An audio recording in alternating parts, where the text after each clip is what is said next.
Allora, buongiorno a tutti catalogesi di Montreal. Stasera facciamo lezione di siciliano part 2. Ci sono certe parole siciliane un po' differenti da quelle italiane, allora stasera ti faccio imparare 3 cose nuove. Quando fa freddo fuori, che si mette fuori in capo alla testa? Il cappello. In siciliano no, invece si mette un berretto. Vedo me, mettete un berretto, mozzica, tagliano le corna. Mettete un berretto, te. Cappello, berretto, questo è quello di mia figlia, vedi?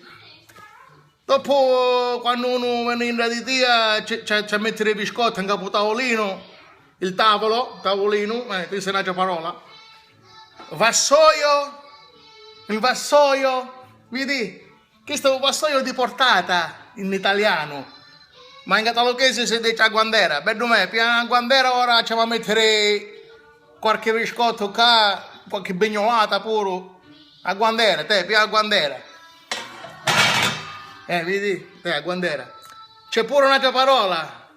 Quando si va a dormire la sera, quando ti vai a far dormire, quando te ne vai a dormire. Cuscino. Che è cuscino? Ma quale cuscino? Chiumazzo. Chi sta un chiumazzo? No, tomazzo. Tomazzo si mangia, formaggio, tomazzo. Chi sta un cuscino? Un chiumazzo, perché era accurcare.